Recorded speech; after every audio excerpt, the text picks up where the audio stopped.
હા તો જ્યાં હવે થોડાક સમયની અંદર હવે મતદાન શરૂ થવા જઈ રહ્યું છે ત્યારે ન્યૂઝ 18 ગુજરાતી નેટવર્ક 18 એ પહેલ કરી રહ્યું છે અને ગુજરાતી મીડિયામાં પહેલીવાર એવું થઈ રહ્યું છે કે જ્યાં મેજિક વોલ થકી અમે આપને તમામ વિસ્તારનો ચિતાર વિસ્તારથી દેખાડી રહ્યા છે, દર્શાવી રહ્યા છીએ।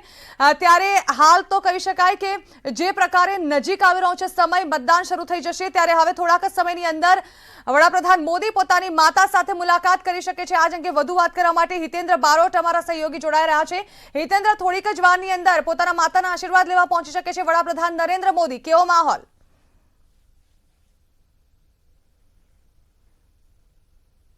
નરેન્દ્ર મોદી ગઈકાલ રાત્રે રાજભવન ખાતે આવી પહોંચ્યા હતા। એમના નિત્યક્રમ અત્યારે પૂર્ણ કરી દેવાયા છે। તેઓ થોડીક જ વારમાં એમના માતા હીરાબાને મળવા માટે રાયસણ જે વૃંદાવન બંગલો છે તે તમે મારી પાછળ જોઈ શકો છો, પોલીસની સિક્યુરિટી પણ જોઈ શકો છો। થોડીક જ વારમાં વડાપ્રધાન નરેન્દ્ર મોદી એમના નિવાસસ્થાને આવી પહોંચશે। વડાપ્રધાન નરેન્દ્ર મોદી એમના જન્મદિવસથી લઈને અનેક વખત એમના પરિવારમાં ખાસ એમની માતાને મળવા માટે આવી પહોંચતા હોય છે। અનેક ખાસ વાત કે એમના જીવનમાં મહત્વના જે પ્રસંગો હોય છે ત્યારે ખાસ તેઓ આવતા હોય છે। આજે જ્યારે લોકસભાની 26 બેઠકો માટે મતદાન થવાનું છે, ત્રીજા તબક્કાનું મતદાન થશે ને વડાપ્રધાન નરેન્દ્ર મોદી જ્યારે ગુજરાતમાં છે ને પોતે પણ રાણીપ ખાતે અમદાવાદમાં મતદાન કરવા માટે જવાના છે ત્યારે તેઓ મતદાન કરવા પૂર્વે તેઓ તેમની માતાના આશીર્વાદ લેવા માટે જશે। એમના પરિવારમાં પણ એક ઉત્સાહનો માહોલ છે। અત્યારે દરવાજા પર તમે જોઈ શકો છો, સિક્યુરિટી પણ છે, સિક્યુરિટી તૈનાત કરી દેવામાં આવી છે। થોડીક જ વારની અંદર એટલે કે મતદાન શરૂ થાય એ પહેલાં પણ આવી શકે અથવા 7 થી 7:30 વાગ્યાની આસપાસ વડાપ્રધાન નરેન્દ્ર મોદી પોતે હીરાબાને મળશે, હીરાબા સાથે આશીર્વાદ લેશે। આશીર્વાદ લીધા બાદ તેઓ રાણીપ ખાતે નિશાન વિદ્યાલય ખાતે તેઓ મતદાન કરશે। જી બિલકુલ હિતેન્દ્ર, તો જે પ્રકારે માહોલ સર્જાયો છે થોડીક જ વારની અંદર વડાપ્રધાન મોદી તેમના માતા હીરાબાને મળવા પહોંચે તેવો માહોલ, ત્યારબાદ તેઓ રાણી પહોંચે નિશાન સ્કૂલમાં કે જ્યાં તેઓ પોતાના મતાધિકારનો ઉપયોગ કરશે, જ્યાં અમારા senior associate editor Geeta Mehta જોડાયા છે। ગીતા, હવે થોડીક જ વારની અંદર વડાપ્રધાન નરેન્દ્ર મોદી ત્યાં પહોંચે તેવી સંભાવનાઓ છે। લગભગ 7:30 વાગ્યાની આસપાસ તેઓ ત્યાં પહોંચી શકે તે પહેલા અમિત શાહ પણ ત્યાં પહોંચશે। જાણવા માંગીશું અત્યારનો માહોલ શું છે અને શું કાર્યક્રમ રહેશે? જી, આપણે જણાવવા માંગીશ કે પીએમ નરેન્દ્ર મોદીના આગમનને લઈને સુરક્ષા વ્યવસ્થા ચુસ્ત બનાવી દેવામાં આવી છે। અંદાજે તમામ ફોર્સના 2000 જેટલા પોલીસ જવાનો વહેલી સવારથી અહીંયા ખડે પગે છે। આપ મારી પાછળ જે જોઈ શકો છો તે છે નિશાન હાઈસ્કૂલ। આ એ જ સ્કૂલ છે જ્યાં પીએમ નરેન્દ્ર મોદી બરોબર 7:30 કલાકે તેમનો કિંમતી વોટ આપશે। તેમના વોટિંગ વખતે ભાજપના રાષ્ટ્રીય અધ્યક્ષ અમિત શાહ પણ ઉપસ્થિત રહેશે।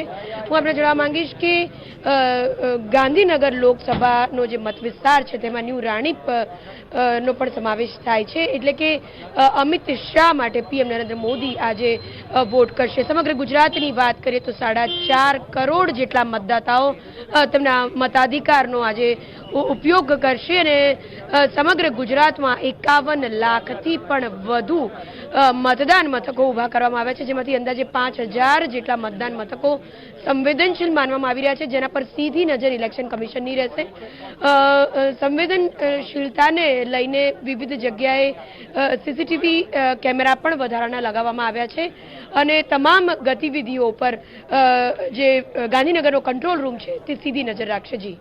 જી બિલકુલ ગીતા, આભાર। તો હવેથી લઈને થોડીક જ વારની અંદર વડાપ્રધાન નરેન્દ્ર મોદી લગભગ 7:30 વાગ્યાનો સમય આપવામાં આવ્યો છે ત્યારે વડાપ્રધાન અહીં પહોંચશે તે પહેલા અમિત શાહ અહીં પહોંચશે તેમના સ્વાગત માટે। તે પ્રકારની તૈયારીઓ પણ કરી લેવામાં આવી છે। 2000 જેટલો પોલીસ જવાનો જે છે તે તૈનાત કરી દેવામાં આવ્યા છે। ત્યારે રાણીપની નિશાન શાળાએ પહોંચશે વડાપ્રધાન નરેન્દ્ર મોદી, સવારે 7:30 કલાકે તેઓ પહોંચશે। ત્યારે હવે બસ માત્ર રહ્યો છે અડધો કલાક, એટલે કે 28 મિનિટ બાદ ગુજરાત આપશે વોટ। ગુજરાત નક્કી કરશે પોતાના 5 વર્ષનું ભવિષ્ય। હવેથી લઈને બરાબર અડધો કલાક બાદ એટલે કે 7ના ટકોરે મતદાનની શરૂઆત થઈ જશે। મતદારો ઉત્સાહપૂર્વક મતદાન નોંધાવે તે માટે ન્યૂઝ 18 ગુજરાતી પણ સતત અપીલ કરી રહ્યું છે। તો પોતાના માતાના આશીર્વાદ લેવા માટે વડાપ્રધાન મોદી હવેથી લઈને થોડીક જ વારની અંદર પોતાના માતાના નિવાસ સ્થાને પહોંચી શકે છે। વૃંદાવન બંગલોઝ માં પહોંચી શકે છે તેઓ અને અહીં પોતાના માતાના આશીર્વાદ લેશે તેઓ। સિક્યોરિટીની જે છે તે પણ વ્યવસ્થા કરી દેવામાં આવી છે। અહીં કેટલાક જવાનો તેમના નિવાસસ્થાનની બહાર દેખાઈ રહ્યા છે। ત્યારે 7:30 કલાકે તેઓ રાણીપની નિશાન શાળામાં જ્યારે મતદાન કરવા પહોંચે તે પહેલા તેઓ પોતાના માતા હીરાબાના આશીર્વાદ લેવા માટે અહીં પહોંચશે। 2014 બાદ ફરી એકવાર જ્વલંત સફળતાના આશીર્વાદ લેવા માટે આજે વડાપ્રધાન નરેન્દ્ર મોદી પોતાના માતા હીરાબાને મળવા અહીં પહોંચશે.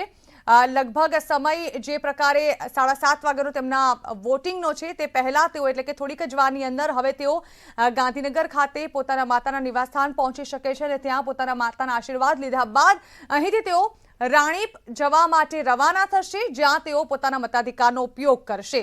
એટલે કે કહી શકાય કે હવેથી થોડીક જ વારની અંદર દેશના વડાપ્રધાન ગુજરાત માટે મતદાન કરશે, જ્યાં રાણીપની નિશાન શાળા ખાતે તેઓ પહોંચશે. 26 બેઠકો માટે આજે જે મતદાન નોંધાશે તેમાં પણ જંગી મતદાન નોંધાય તે માટે તમામ નેતાઓ દ્વારા અપીલ કરવામાં આવી હતી. અમે માતા હીરાબા જે છે તેમના નિવાસસ્થાનની બહારના દ્રશ્યો આપને બતાવી રહ્યા છે, વૃંદાવન બંગલોઝની બહાર. ત્યારે થોડીક જ વારની અંદર અહીં માહોલ કંઈક અલગ હશે. ત્યારે આજે અનેક દિગ્ગજો જે છે તે મતદાન કરશે. વડાપ્રધાન નરેન્દ્ર મોદીથી શરૂઆત કરીએ. રાણીપની નિશાન શાળા ખાતે તેમના માતા હીરાબા રાયસણ, ગાંધીનગરના રાયસણ ખાતે બૂથ નંબર 3માં પંચાયત ઓફિસ ખાતે પહોંચી મતાધિકારનો ઉપયોગ કરશે. રાષ્ટ્રીય અધ્યક્ષ અને ગાંધીનગર લોકસભા બેઠકના ઉમેદવાર અમિત શાહ નારણપુરા સબઝોનલ ઓફિસથી સવારે 9:30 કલાકે મતાધિકારનો ઉપયોગ કરશે. વાત કરવામાં આવે ગાંધીનગરના વર્તમાન સાંસદ લાલકૃષ્ણ અડવાણીની, તો તેઓ ખાનપુરથી મતદાન કરશે. અરુણ જેટલી કેન્દ્રીય નાણામંત્રી, ચિમનભાઈ પટેલ ઇન્સ્ટિટ્યૂટ અમદાવાદથી બપોરે 12:30 કલાકે મતદાન કરશે. પૂર્વ મુખ્યમંત્રી અને મધ્યપ્રદેશના રાજ્યપાલ તેવા આનંદીબેન પટેલ સવારે 7:30 કલાકે શીલજથી મતદાન કરશે. રાજ્યપાલ જે કર્ણાટકના છે વજુભાઈ વાળા, તેઓ કોટેચા સ્કૂલ રાજકોટથી બપોરે 2 કલાકે મતાધિકારનો ઉપયોગ કરશે. મુખ્યમંત્રી વિજય રૂપાણી રાજકોટમાં અનિલ જ્ઞાન મંદિર શાળા પહોંચશે. સવારે 8 કલાકે મતાધિકારનો ઉપયોગ કરશે. ત્યારબાદ વાત કરવામાં આવે નાયબ મુખ્યમંત્રીની, તેઓ સવારે 10 કલાકે કડી ખાતે સંસ્કારવાડી શાળા પહોંચશે, જ્યાં તેઓ મતદાન નોંધાવશે. પરિમલ નથવાણી તેઓ સવારે 10:30 કલાકે ખંભાળિયાથી કરશે મતદાન. અનેક દિગ્ગજો આજે મતાધિકારનો ઉપયોગ કરશે. ત્યારે ભાજપના પ્રદેશ અધ્યક્ષ જીતુ વાઘાણી ભાવનગરની સરકારી કુમાર છાત્રાલય ખાતે પહોંચશે. સવારે 10 કલાકે તેઓ મતદાન કરશે. રાજ્યપાલ OP કોહલી સેક્ટર 20 ગાંધીનગર ખાતે સવારે 8 કલાકે પહોંચશે. એક તરફ જે દિગ્ગજો જે છે તે આજે મેદાનમાં ઉતરી રહ્યા છે, ત્યારે સૌથી હાઈ પ્રોફાઇલ બેઠક, ગુજરાતની સૌથી હાઈ પ્રોફાઇલ બેઠક અને ભાજપનો ગઢ ગણાતી તેવી બેઠક એટલે કે ગાંધીનગર લોકસભા બેઠક, જ્યાંથી સતત 91થી લાલકૃષ્ણ અડવાણી જે છે તે અહીંથી ઉમેદવાર રહેતા હતા અને જંગી લીડ સાથે જીતતા હતા. ગત ટર્મમાં પણ 4 લાખ કરતાં પણ વધુ લીડ સાથે તેઓ જીત્યા હતા. ત્યારે આ વખતે જ્યારે ભાજપના રાષ્ટ્રીય અધ્યક્ષ અને પ્રખર રણનીતિકારમાં જેની ગણતરી થાય છે તેવા અમિત શાહ ગાંધીનગર લોકસભા બેઠક પરથી મેદાને છે. તેમની સામે કોંગ્રેસમાંથી CJ ચાવડા ચૂંટણી લડી રહ્યા છે.